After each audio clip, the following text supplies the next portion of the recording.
مختصر وقفے کے بعد ایک مرتبہ پھر عاصم نظامی آپ کی خدمت میں حاضر ہیں۔ ناظرین کرام، ہم بات کر رہے تھے ولادت امام حسین اور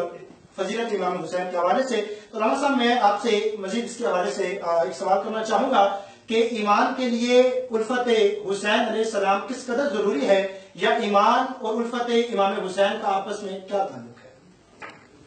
بسم اللہ الرحمن الرحیم۔ سوال ماشاءاللہ آپ نے بہت عمدہ کیا ہے۔ ایمان اصل میں بیسی محبت اور الفت پر کرتا ہے۔ ایمان اور محبت یہ دو علیحدہ علیحدہ چیزیں نہیں ہیں، یہ ایک ہی شے کا دو نام ہے۔ محبت ہی ایمان ہے اور ایمان ہی محبت ہے۔ حضور علیہ السلام نے فرمایا لا یؤمن احدکم حتی اکون احب الیہ من والدہ وولدہ والناس اجمعین۔ کوئی شخص اس وقت تک تم میں سے مسلمان نہیں ہو سکتا، مومن نہیں ہو سکتا، صاحب ایمان نہیں ہو سکتا، جب تک کہ وہ اپنے ماں باپ، اپنی جان اور اپنی اولاد اور تمام مخلوقات سے، جمیع نوع انسانی سے سب سے زیادہ مجھے محبوب نہ رکھے، مجھ سے محبت نہ کرے۔ تو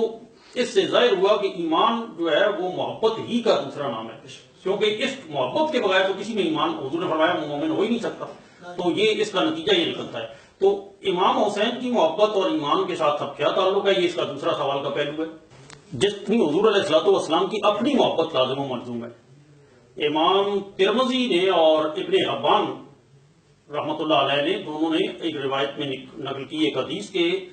حضرت اسامہ بن زید کسی کام سے رات کے وقت کاشانہ نبوت پر حاضر ہوئے، تو وہ عرض کرتے ہیں کہ جب میں در رسالت میں آپ پر پہنچا اور وہ دستک دی، تو جب باب شفاعت کھلا تو حضور علیہ السلام باہر تشریف لائے، تو آپ نے ایک چادر اوڑھ رکھی تھی۔ تو میرا جو ان سے معاملہ تھا، جو گفتگو کی، جو عرض کرنا تھا کیا، جو حضور علیہ السلام نے عنایت فرمانا تھا کیا، جب کام ختم ہو چکا میں رخصت ہونے لگا، تو میں نے دیکھا کہ حضور علیہ السلام کی چادر جو ہے وہ شانوں سے اس طرح کچھ جیسے محسوس ہو رہا ہے کہ اس کے اندر کچھ ہے، آپ نے کچھ چھپا رکھا ہے۔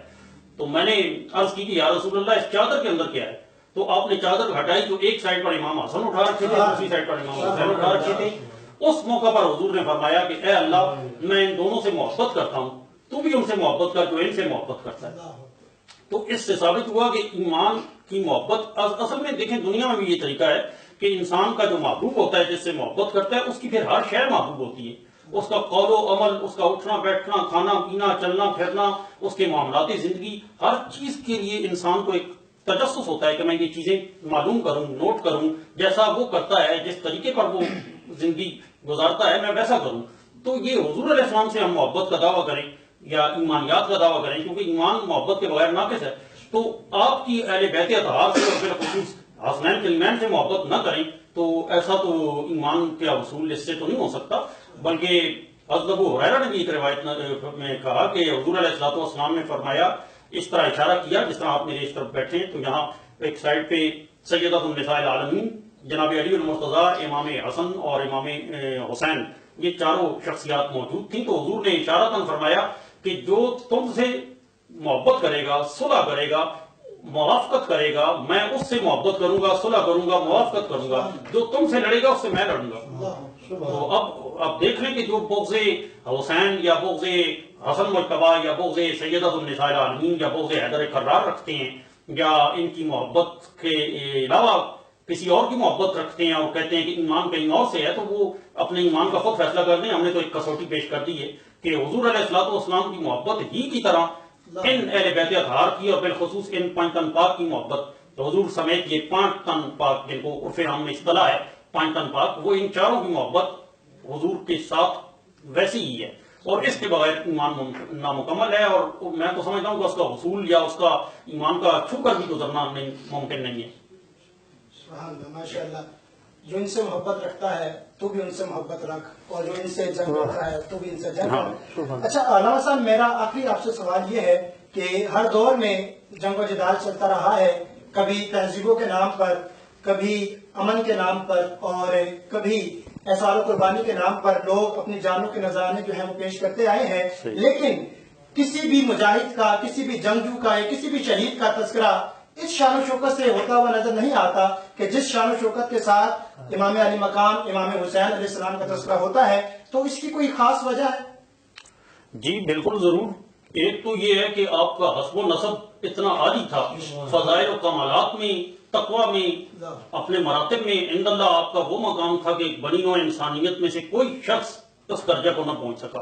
ایک تو یہ سبب ہے کہ اس وجہ سے جتنا رتبہ بلند ہے اتنی شہادت عظیم ہے، اور جتنی شہادت عظیم ہے اتنا اس کا چرچا عظیم ہے۔ حضور علیہ الصلوۃ والسلام پر جو اللہ کی نص قطعی نازل ہوئی کہ وَرَفَعْنَا لَكَ ذِكْرَكَ، ابھی تفصیل کا وقت نہیں ہے لیکن میں سمجھتا ہوں کہ ایک حوالے سے اس کا فیضان ان کو بھی حاصل ہے، تو یہ اسی رفعنا لک ذکرک کے علم کے نیچے تو ان کا ذکر کیوں نہ گلی گلی اور کریا کریا چلے۔ ایک تو یہ وجہ ہے۔ دوسرا، اس کا اگر مودت اور عقیدت سے ہٹ کر ذرا باریکی سے تحقیقات کا محققانہ انداز میں اگر دیکھا جائے تحقیق کے حوالے سے، تو جوش مرحوم نے کہا تھا چرخ نوع بشر کے تارے ہیں حسین، کیا صرف مسلمان کے پیارے ہیں حسین؟ انسان کو بیدار تو ہو لینے دو، ہر قوم پکارے گی ہمارے ہیں۔ تو حسین پاک کی شخصیت اور آپ کا کردار، آپ کی شہادت، آپ کا وہ جہاد، وہ تمام اقدامات اتنے عظیم اور آفاقی تھے آپ کی شخصیت کی طرح کہ کوئی شخص ان کے گرد کو بھی نہ پہنچ سکا مقام و مرتبہ کے حوالے سے۔ اور دوسرا، وہ اتنے آفاقی اور ابدیت اس لیے تھے کہ آپ نے انسانیت کے لیے جبر و استبداد کے خلاف آواز اٹھائی۔ معاشی استحصال کا دور تھا، قتل و غارت گری کا دور تھا، اقدار پامال ہو رہی تھیں، حدود اللہ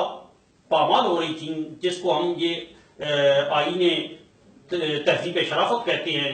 شریعت مطالعہ کا قانون کہتے ہیں، جو اللہ نے ہمیں بندوں کے حقوق، خدا کے حقوق اور زندگی گزارنے کا ایک منظم ایک ضابطہ حیات قرآن اور سنت کی صورت میں ہمیں دیا، یہ سب پامال ہو رہا تھا۔ یہ معذرت کے ساتھ بعض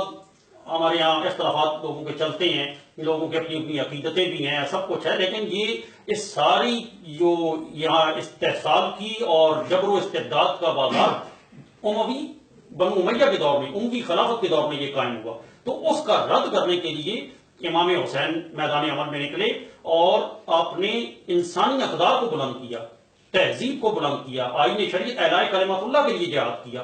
بعض لوگ اب مختلف زبانیں ہیں، ہر بندہ کو کوئی کہتا ہے کہ وہ تاج و تخت کے لیے ہے، ایسا نہیں تھا۔ وہ ابھی آپ نے پیر صاحب چراغ گولڈا حضور نصیر ملت علیہ رحمہ کا شعر پڑھا تو مجھے بھی ان کا ایک شعر یاد آ گیا کہ پیش نظر حصول نہ تھا تاج و تخت کا، پیش نظر حصول نہ تھا تاج و تخت کا، پیش نظر حصول نہ تھا تاج و تخت کا، تو حسین نے علم حق بلند کیا